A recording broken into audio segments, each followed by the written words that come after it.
Hello everyone, welcome back to my channel smart study with doctor Sandeep. पिछली video में हमने बात करी थी एजुकेशन मैनेजमेंट की, यानी शिक्षा के प्रबंधन की। उसमें हमने उसके डिफरेंट एस्पेक्ट्स देखे थे। एजुकेशन मैनेजमेंट में जो हमारा फर्स्ट पॉइंट आता है प्लानिंग, यानी नियोजन, बहुत इंपॉर्टेंट पार्ट रहता है एजुकेशन का, क्योंकि सारी जो एस्पेक्ट्स हैं जो कि एक टीचिंग लर्निंग प्रोसेस का फाउंडेशन का काम करते हैं, वो इसी प्लानिंग में इंक्लूड होता है। जब हम बात करते हैं एजुकेशन मैनेजमेंट की, तो उसमें 4 पॉइंट्स आए थे हमारे: planning, organising, leading and controlling. आज की वीडियो में हम बात करेंगे फर्स्ट पार्ट, प्लानिंग यानी नियोजन के बारे में।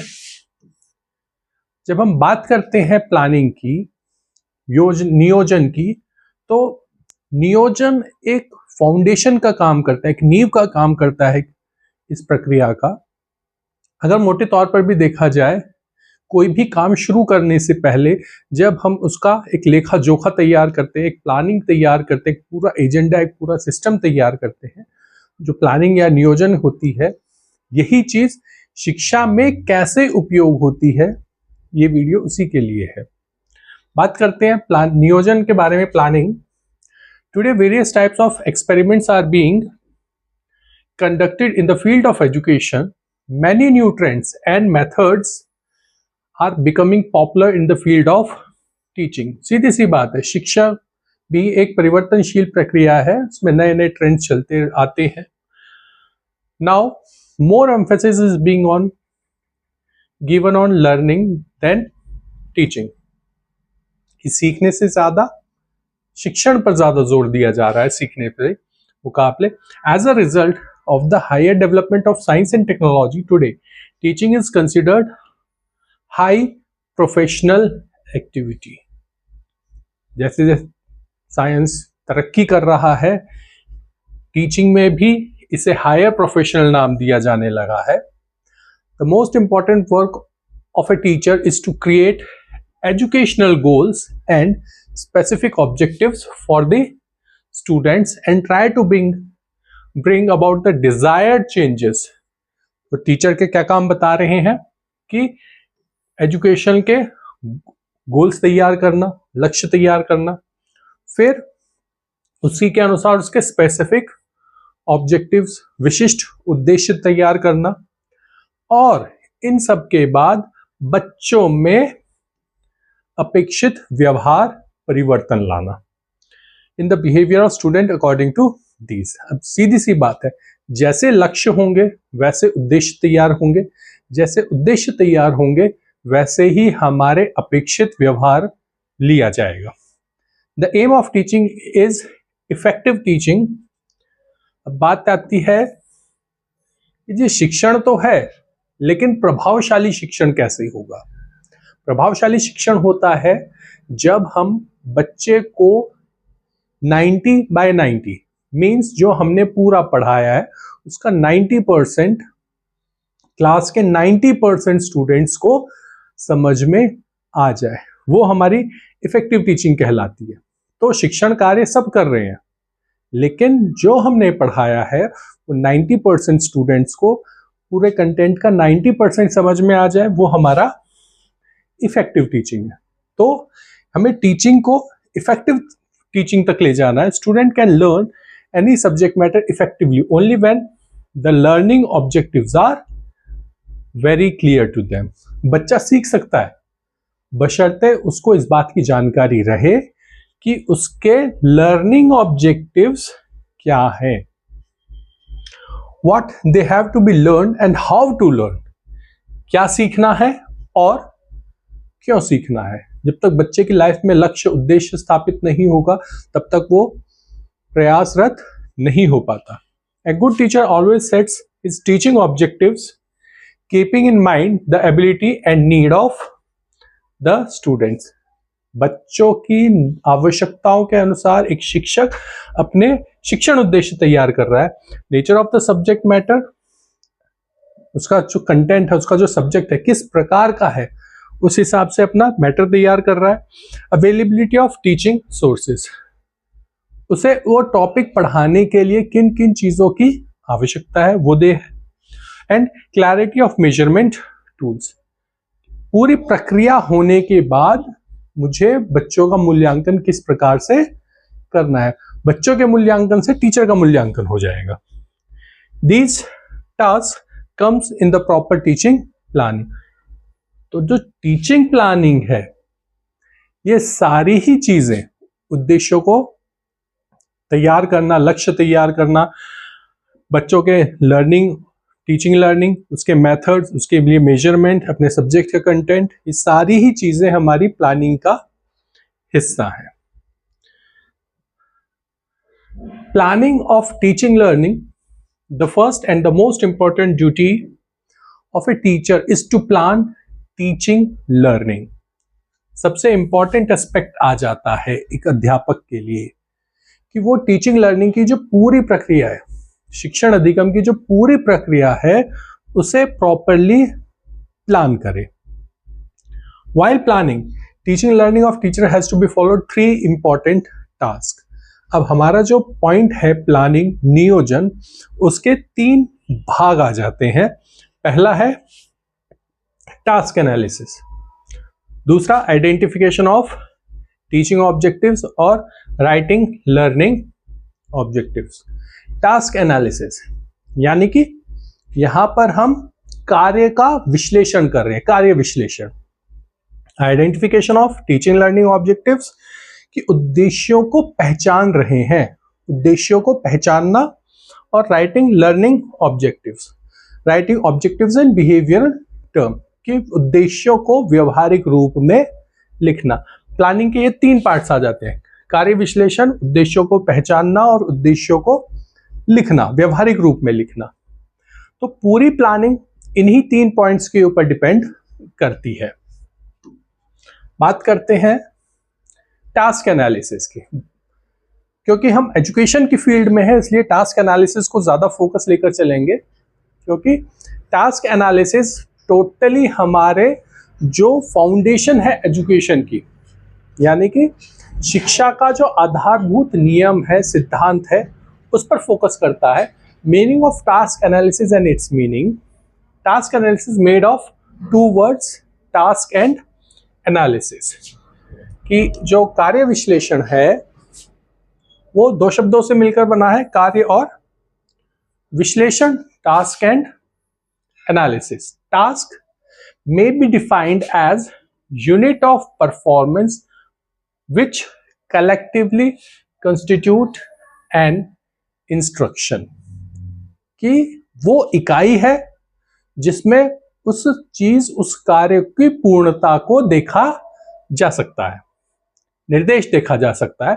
Analysis means dividing into small parts, और एनालिसिस का अर्थ है बड़ी चीज को छोटे छोटे भागों में विभाजित करना। हेंस तो टास्क एनालिसिस क्या हो गया? Activities related to the subject matter of the student are analysed. The suffix task analysis are given by Ryle. Ryle महोदय ने टास्क एनालिसिस शब्द का प्रतिपादन किया है एजुकेशन में। यहां पर जो बात आती है वो आती है कि टास्क एनालिसिस में activities related to subject matter. अब सब्जेक्ट मैटर क्या आ गया हमारा? सब्जेक्ट मैटर आ गया हमारा कंटेंट, कि पूरे सब्जेक्ट में, पूरे चैप्टर में उस 35 मिनट के लेक्चर के लिए हम आज क्या पढ़ा रहे हैं, आज के 35 मिनट के लेक्चर में, वो है हमारा subject matter of the student are analysed. कि उस 35 मिनट के लेक्चर में, उस एक छोटे से कंटेंट में मैंने अपना कार्य कितने बेहतर तरीके से पूर्ण किया है, उसी का मूल्यांकन है। This suffix is provided to be very important for the development of teaching and training programme. Teaching और ट्रेनिंग जो ट्रेनीज है, स्टूडेंट्स, उनके लिए through task analysis a teacher is able to take. अब टीचर के लिए क्या जरूरी है? Right decision regarding learning objectives, teaching policies and teaching techniques. 3 चीजों का ज्ञान हो रहा है एक टीचर को। पहला, लर्निंग ऑब्जेक्टिव्स, सीखने के जो उद्देश्य, अधिगम के जो उद्देश्य उसने निर्धारित किए हैं, पहला। फिर एजुकेशन पॉलिसीज यानी कि शिक्षण के लिए जो पॉलिसी बनाई जाती है, और टीचिंग टेक्निक्स कि किस तकनीकी के माध्यम से, किस विधि से हम और ज्यादा इसमें डेवलपमेंट कर सकते हैं अपनी टीचिंग को इफेक्टिव टीचिंग तक ले जाने के लिए। Task analysis contains task analysis as well as task synthesis, दोनों ही चीजें आएंगी टास्क एनालिसिस में, टास्क एनालिसिस भी और टास्क सिंथेसिस भी। मींस कि हमने पूरे कंटेंट को छोटे छोटे भागों में डिवाइड भी करना है, एक छोटे से छोटे पार्ट को प्रॉपर कंप्लीट करने के बाद जब हम लास्ट में अपने पूरे लेक्चर को समराइज करते हैं, पूरे कंटेंट को समराइज करते हैं जो हमने आज लेक्चर में पढ़ाया है, तो हम उसका टास्क सिंथेसिस भी करते हैं। After analysing job, in job analysis, and the teacher reaches to definite conclusion through synthesis and takes the right decision as to what to teach, why to teach, how deeply to teach, and what techniques to use. क्या पढ़ाना है, क्यों पढ़ाना है, किस तरीके से पढ़ाना है, किस तरीके से किन चीजों का प्रयोग करना है, वो सारी चीजें टीचर के लिए यूजफुल हो जाती है जब इस पूरी प्रक्रिया को कंप्लीट करता है। Task analysis the name implies way to describing and a help in developing understanding about the task. कार्य को समझने के लिए, प्रभावशाली ढंग से उसे पूरा करने के लिए यूजफुल रहता है। That is what to perform, why to perform, in developing skills about how to perform, कैसे प्रदर्शित करना है, क्यों प्रदर्शित करना है, कैसे प्रदर्शित करना है, सारे कंसेप्ट्स आ जाते हैं। The concept of job analysis has originated from training psychology. Task analysis में जॉब एनालिसिस भी आएगा, तो ये जो कंसेप्ट है एजुकेशन साइकोलॉजी से लिया हुआ है। Job analysis is actually such a tool through which knowledge, skill and attitudes etc. are defined। बच्चे की नॉलेज, उसका एटीट्यूड, उसकी जो सॉफ्ट स्किल्स हैं उसे डेवलपमेंट करने में यूजफुल होता है। They are analysed in smaller element and again synthesised. कि पहले बड़े पार्ट को छोटे भागों में डिवाइड किया जाता है, एनालिसिस होता है, और उन्हीं छोटे छोटे पार्ट्स को मिलाकर जब एक पूरा समअप किया जाता है वो हमारा सिंथेसाइज होता है। इसके बाद बात आती है task analysis helps the teacher to make the right decision regarding learning objectives, teaching strategies and teaching tactics. Objectives के लिए, स्ट्रैटेजीज के लिए और टैक्टिक्स के लिए बहुत यूजफुल है task analysis. Task analysis helps the student to know what they have to teach, which related element they have to study.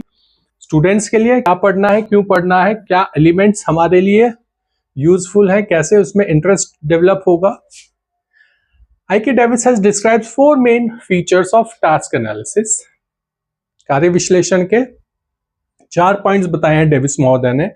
पहला है student learning actively are desired, described कि बच्चा जो एक्टिव होकर क्लासरूम में सीख रहा है वो हम आसानी से डिस्क्राइब कर सकते हैं इसकी हेल्प से।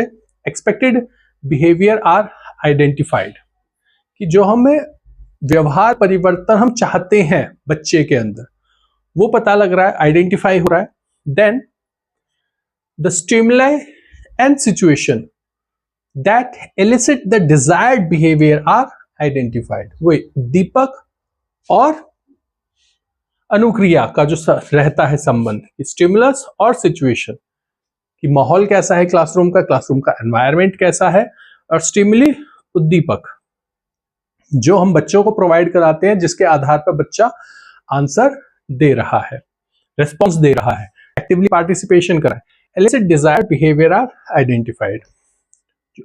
और चौथा आता है it is necessary to decide which goal, strategies, skill, approaches are appropriate to bring out desired behaviour change. बच्चे में जो अपेक्षित व्यवहार परिवर्तन लाना है, उसके लिए कौन सी स्किल, कौन सी स्ट्रैटेजी, कौन से लक्ष्य, कौन से उपागम हम यूज कर सकते हैं बच्चे के एक्सपेक्टेड बिहेवियर को डेवलप करने के लिए।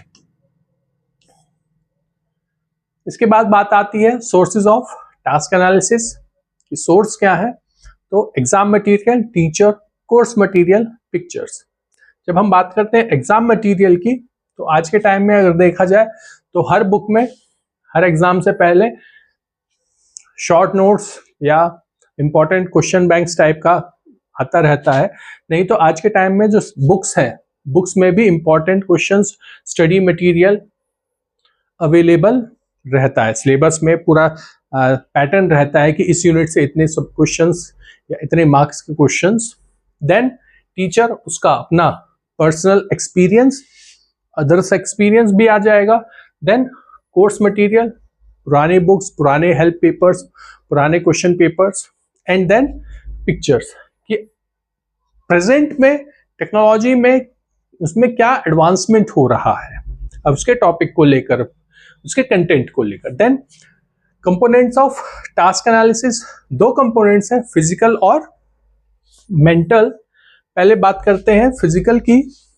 तो physical components, these related to the use of tools and other elements that assist in performance of task.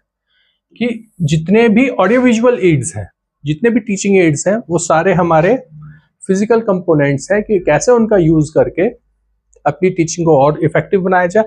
Mental components, these are related to methods, decision and other mental feelings and thoughts. जितने भी teacher की और student की soft skills हैं, personality है, intelligence है, attitude है, aptitude है, बिहेवियर है, इंटेलिजेंस है, जितने भी हमारे सॉफ्ट स्किल्स के टूल्स हैं वो सारे हमारे मेंटल कंपोनेंट्स में आते हैं।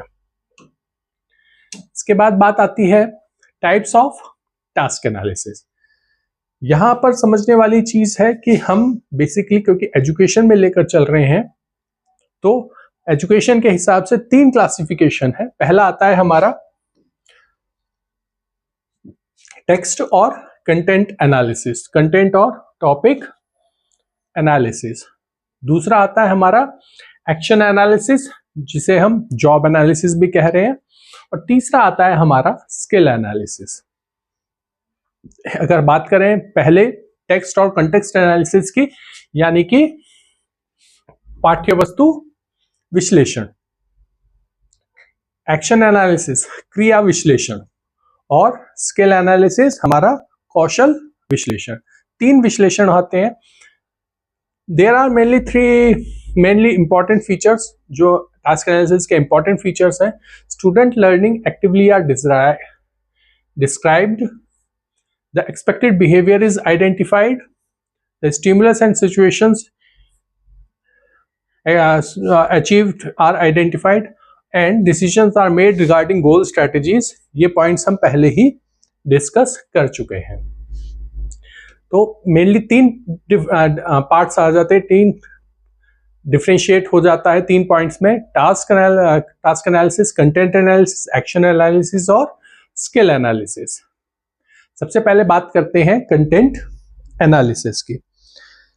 जब हम बात करते हैं पाठ्य वस्तु के बारे में, तो पहला इंप्रेशन यही आता है कि जो हमारा पूरा सिलेबस है, करिकुलम जो है, करिकुलम में भी और सिलेबस में भी थोड़ा सा डिफरेंस रहता है। लेकिन यहाँ पर हम क्योंकि सिर्फ कंटेंट लेकर चल रहे हैं तो कंटेंट तक ही सीमित रहते हैं।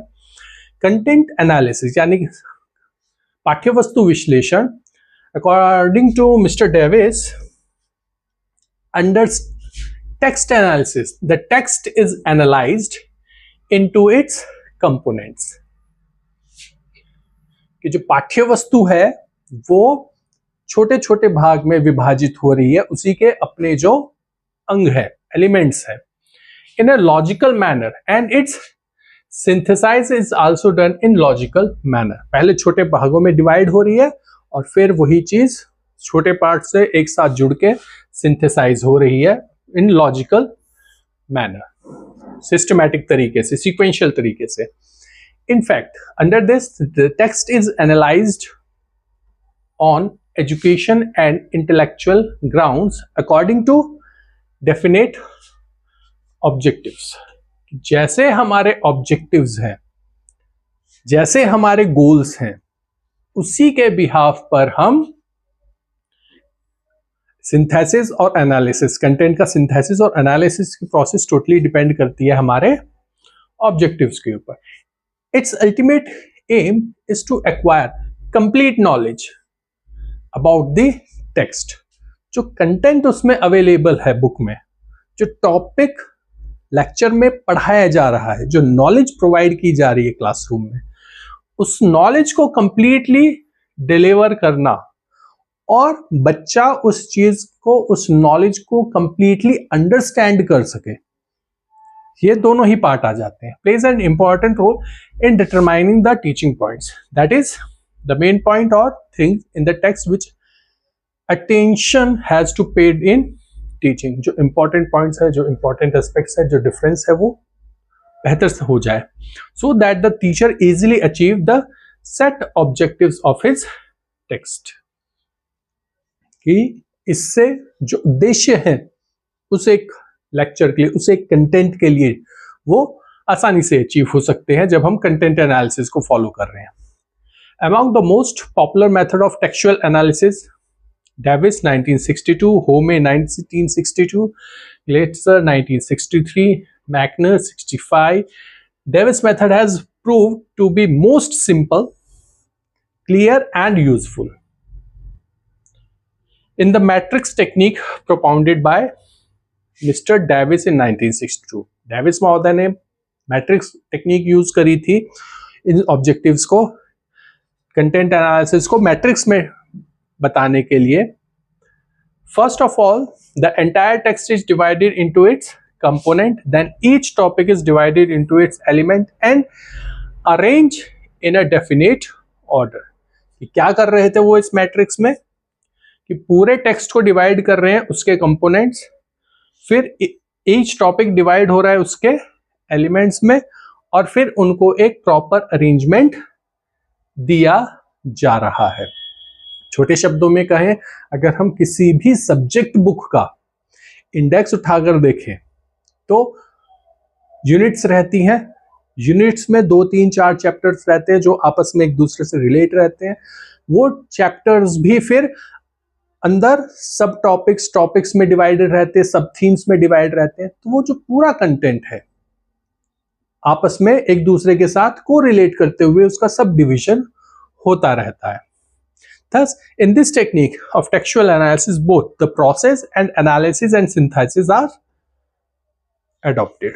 कि बुक को चैप्टर्स में, चैप्टर्स को भी टॉपिक्स में, टॉपिक्स को भी सब टॉपिक्स में डिवाइड किया जा रहा है, और बाद में उसका फिर सिंथेसिस भी कंप्लीट किया जाता है. कंटेंट एनालिसिस के क्या सोर्सेस हैं? स्टूडेंट्स की आवश्यकता है, स्टूडेंट्स नीड्स, कि स्टूडेंट्स की आवश्यकताओं को ध्यान में रखें. टेक्स्ट बुक जो हमारे सिलेबस की बुक है वो देखें.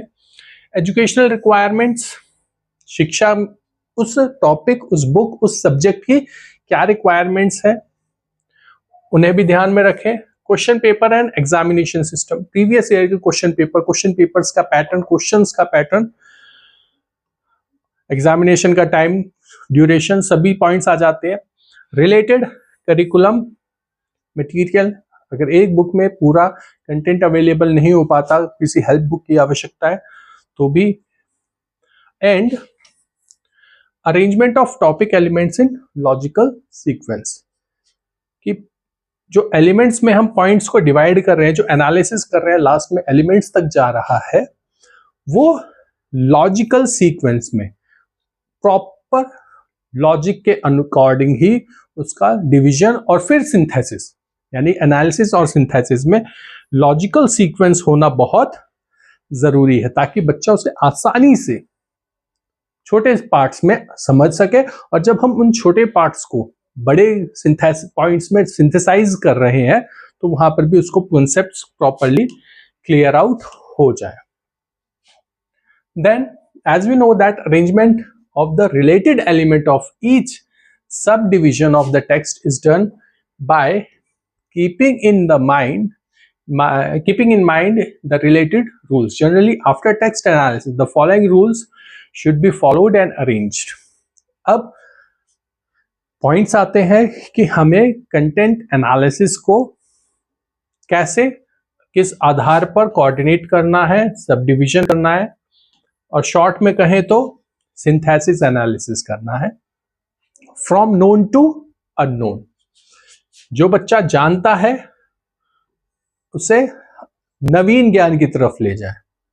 फ्रॉम नोन टू अननोन, जो हम बात करते हैं बच्चे की प्रीवियस नॉलेज की, कि उसे प्रीवियस नॉलेज से नई नॉलेज प्रोवाइड कराई जानी है।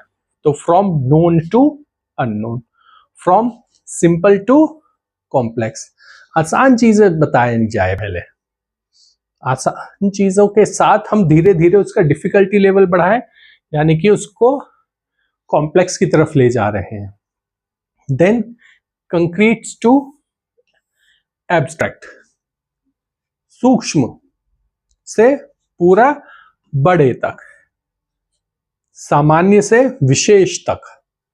देन पार्ट टू वोल, एक छोटे अंग से लेकर पूरे बड़े अंग तक, यानी छोटी चीजें पहले, बड़ी चीजें बाद में। And from observation to logical thinking, निरीक्षण करना, कि निरीक्षण से उसके लेकर उसकी तर्क शक्ति के विकास करने तक। सभी पॉइंट्स का अगर हम एनालिसिस करें तो यही चीज निकल कर आती है कि छोटी चीजें, साधारण चीजें, सामान्य चीजें उसे पहले बताई जाए, और उस छोटी से सामान्य चीजों के बिहाव पर हम उसकी नए ज्ञान प्रोवाइड कराते रहें, और नवीन ज्ञान के साथ साथ उसको पूर्व ज्ञान का रिवीजन भी कराते रहें, ताकि नॉन, सिंपल, कंक्रीट जो डिफरेंट वर्ड्स आए हैं इसका रिवीजन भी होता रहे और बच्चे को नई चीजों की जानकारी भी डेवलप होती चली जाए। फिर बात आती है कैरेक्टरिस्टिक्स की। The elements are complete in themselves which can easily explain to the student। बड़ा इंपॉर्टेंट एस्पेक्ट आ जाता है कि जो हम एलिमेंट डिवाइड कर रहे हैं, एलिमेंट तक जा रहे हैं, एनालिसिस कर रहे हैं, वो अपने में कंप्लीट हो। ऐसा ना हो कि उसका रेफरेंस हमें आगे भी पार्शियली देना पड़े। तो जो हम एलिमेंट, जो हम एनालिसिस कर रहे हैं, वो एनालिसिस अपने कंप्लीट होना चाहिए। Then explaining the different forms of element to student and observing their behaviour, explain भी कर रहे हैं और बच्चे के व्यवहार को भी ऑब्जर्व कर रहे हैं। Then student knowledge and understanding can be access from their responses, कि बच्चे जो आंसर देंगे उसके अनुसार हम समझेंगे कि उसका समझ, उसका ज्ञान में कुछ इजाफा हुआ है या नहीं हुआ। Then the behaviour of students help in measuring the level of element, बच्चे के आंसर से हम ये समझ पाएंगे कि हमने जो डिवीजन करा है, एनालिसिस कर रहे थे, तो हमारी जो यूनिट बनी थी एलिमेंट, वो कहाँ कितनी सही सक्सेसफुल हो पाई है। Then systematic arrangement of elements help in developing of related concept, ideas and facts. Points clear है? Then it is also helpful in lesson planning। जो हम लेसन प्लान तैयार करते हैं अपने लेक्चर के लिए, उसके लिए भी ये एक फाउंडेशन का काम करता है। The cognitive area, text analysis helps in teaching the elements such as word, concept, facts, theories, symbol, process, conceptual relations, etc। कि इससे हम बच्चे के शब्द से लेकर उसके कंसेप्ट बनने तक, यानी कि बेसिक से लेकर कंसेप्ट बनाने तक, अपना विवेक तैयार करने तक का सारी जो प्रोसेस है उसको हम यूज कर सकते हैं। तो जो कंटेंट एनालिसिस है, प्लानिंग में पहला पार्ट रहता है टास्क एनालिसिस में, और ये एक फाउंडेशन का काम कर रहा है बच्चे की जो पहली नॉलेज से मिल रही है। Then uses of content analysis, क्या यूज है? The formation of the syllabus is fixed which helps in presentation and instruction. सीधी सी बात है, सिलेबस तैयार करने में हेल्पफुल है, कौन सी चीज कैसे पढ़ाई जाए और कैसे उसको प्रेजेंट किया जाए।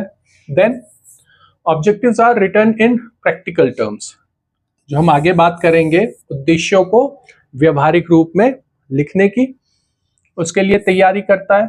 Then it helps in selecting strategies and matrix of instruction and teaching, नीतियां बनाने में और उपनीतियां बनाने में यूजफुल है। Appropriate learning conditions are created, classroom में एनवायरनमेंट, लर्निंग एनवायरनमेंट को डेवलप करने के लिए यूजफुल है। It helps in determining teaching aids, शिक्षण सहायक सामग्रियों के सिलेक्शन में यूजफुल है। It is used in designing standard test question paper बनाने में यूजफुल है। Coordination is established between teaching and learning activities, शिक्षण और अधिगम की जो क्रियाएं हैं उनमें हेल्प करता है। And provides an effective basis of training, ये ट्रेनिंग के लिए फाउंडेशन का तैयारी करता है। फिर बात आती है प्रिकॉशंस ऑफ कंटेंट एनालिसिस। जब हम इसके प्रिकॉशंस के बारे में बात करते हैं तो टीचर मस्ट हैव मास्टरी, वही चीज जो हम हमेशा कहते आते हैं कि भाई ऐसे ट्रेंड टीचर्स की आवश्यकता हमेशा रहेगी। मास्टरी ओवर द सिलेबस, जिससे कंप्लीट नॉलेज हो सिलेबस की। Should not attempt an to analyse subject with which do not have much knowledge, जिस सब्जेक्ट के बारे में ज्यादा नॉलेज नहीं है उसके बारे में क्या एनालिसिस के बारे में ना सोचें। The format of syllabus should be permanent, इसीलिए जो सिलेबस चेंज होता है वो सेशन की स्टार्टिंग में ही लागू होता है, बीच सेशन में चेंज नहीं किया जाता। Such syllabus what format keeps changing should not be analyse, जो बदल रहा है उसके बारे में कुछ नहीं है। Teachers must consult curriculum expert, अगर कहीं प्रॉब्लम आ रही है तो करिकुलम, जिसने वो करिकुलम बनाया है उस करिकुलम के एक्सपर्ट से एनालिसिस जरूर कराए। Content analysis should not take into account of previous and final behaviour of learner, कि बच्चे के फाइनल बिहेवियर के अनुसार नहीं, उसके प्रीवियस बिहेवियर के आधार पर तैयार किया जाए। And experience teacher should be also study certified books for the syllabus. हमेशा कहा जाता है कि टीचर को फिर भी हमेशा अपनी क्लास में तैयारी के साथ ही जाना चाहिए। वही चीज है कि वो जब कंटेंट एनालिसिस कर रहे हैं तो फिर सर्टिफाइड बुक्स को स्टडी जरूर करें।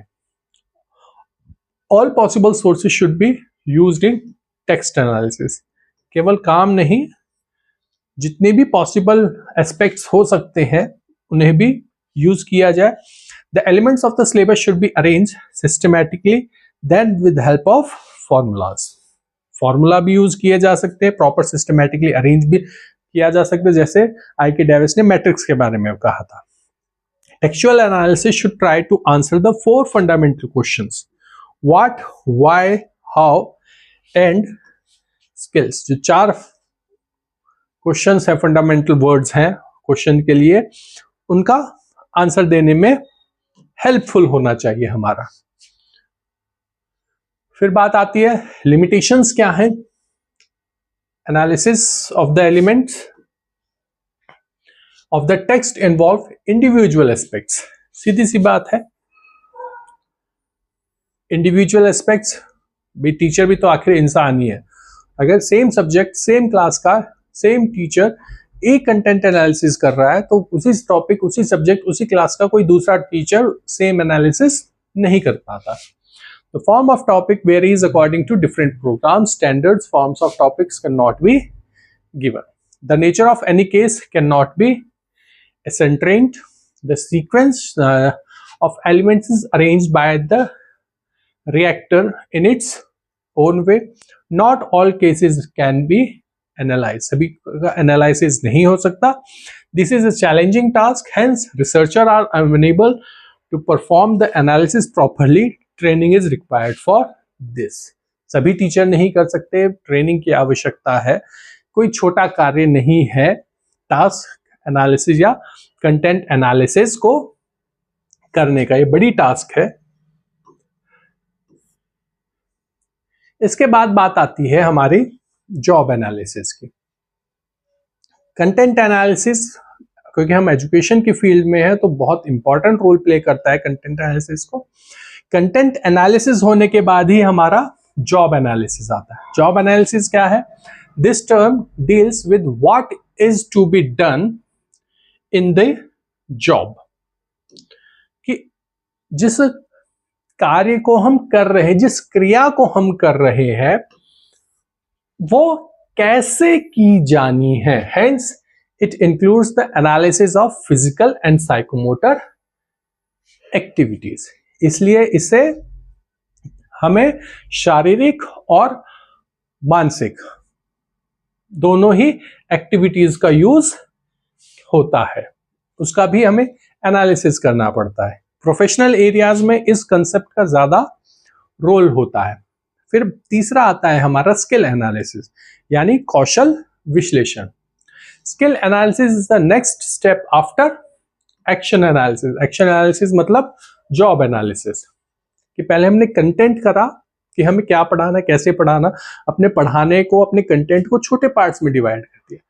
ये जॉब से जुड़ा हुआ है और ये हमारा कौशल से जुड़ा हुआ है, यानी action and skill. In this step, the emphasis is on how work is to be completed. ये इस बात पर ध्यान देता है कि कार्य कैसे संपन्न होना है. तो जॉब एनालिसिस दूसरा पार्ट है, स्किल एनालिसिस हमारा तीसरा पार्ट आ जाता है. This is a difficult task. It includes all those task which involve complete skill. एक पूरे कौशल में जितने भी एस्पेक्ट्स हो सकते हैं उन सभी को इन्वॉल्व किया जाता है. Although skill analysis is also include in action analysis, but skill analysis is used for specific activities like questioning and diagnosis. BEd level, education level पर भी हम जब माइक्रो टीचिंग करते हैं, एक्शन रिसर्च करते हैं, वो बहुत सारी चीजें कहीं ना कहीं हमारी जॉब एनालिसिस, स्किल एनालिसिस और कंटेंट एनालिसिस से रिलेट हो जाती है. वही चीज यहां पर है कि जब हम बात करते हैं स्किल एनालिसिस की, तो स्किल में हम पूरी एक कंप्लीट स्किल साइकिल को लेकर चल रहे हैं. ए detailed description of these three is given below. In this example, the learning topic has been analyzed. Example से समझते हैं तीनों को, पाठ्य वस्तु विश्लेषण, क्रिया विश्लेषण और कौशल विश्लेषण को. Learning topic has to be analyzed into 4 topics. Each has divided into sub-elements. Each element is complete in itself and the situation is created with the help of specific device. The element of each subtopic has been arranged in a sequential manner using the formula from simple to difficult. In this way, both types of activities, analysis of the text and synthesis are carried out. This is challenging task for the programmer. अब हम अपने पूरे task analysis के conclusion पर अगर आए इस paragraph में, तो हमारा जो लर्निंग पॉइंट है, जो हमने एक लेक्चर में सीखा, टीचर ने सिखाया, क्या करा है उसने? एनालाइज करा 4 टॉपिक्स को और चारों को ही उसने डिवाइड किया सब एलिमेंट्स में. फिर each element is complete itself, her element अपने में पूरा है, and the situation is created with the help of specific device. बच्चे के सामने एक डिवीजन को प्रस्तुत करा और उसको प्रेजेंटेट किया है बच्चे के सामने, और फिर बच्चे से रिस्पॉन्स करवाया है। कि अगर हम छोटा सा एग्जाम्पल लेकर देखें तो हमने बताया कि भाई न्यूटन के 3 नियम है, पहला ये, दूसरा ये और तीसरा ये। हमने पहले नियम के 1-2 उदाहरण दे दिए, दूसरे नियम के उदाहरण दे दिए, तीसरे नियम के उदाहरण दे दिए। अब मैं एक बच्चे से ये पूछूंगा कि पहले नियम के मैंने ये 2 उदाहरण दिए हैं, इसके अनुसार आप इसके और कौन से उदाहरण दे सकते हैं? बच्चा सोचना शुरू कर देगा। दूसरे के मैंने कुछ उदाहरण दिए, ऐसे ही बच्चों से जब निकलवाते हैं तो वही चीज है कि हम अपने कंटेंट को डिवाइड तो कर रहे हैं अपने अकॉर्डिंग, लेकिन जब हम उसको बच्चे के सामने एक सिंपल वे में प्रेजेंट करते हैं तो बच्चा अपने तरफ से भी उसमें अपना कुछ नॉलेज प्रोवाइड कराता है। सेम वही चीज है कि हम उसको एनालिसिस कर रहे हैं, सीक्वेंशियल मैनर में डिवाइड कर रहे हैं। हमने पढ़ाया सिंपल, और फिर बच्चे से जब हम निकलवा रहे हैं तो कुछ डिफिकल्टीज भी आ सकती हैं, नहीं तो हम सिंपल से डिफिकल्ट की तरफ तो लेकर जा ही रहे हैं। तो ये सारी चीजें हमारी तीनों एनालिसिस में आ जाती है। इस वीडियो में इतना ही, मिलते हैं अगली वीडियो में नए टॉपिक के साथ। तब तक के लिए धन्यवाद।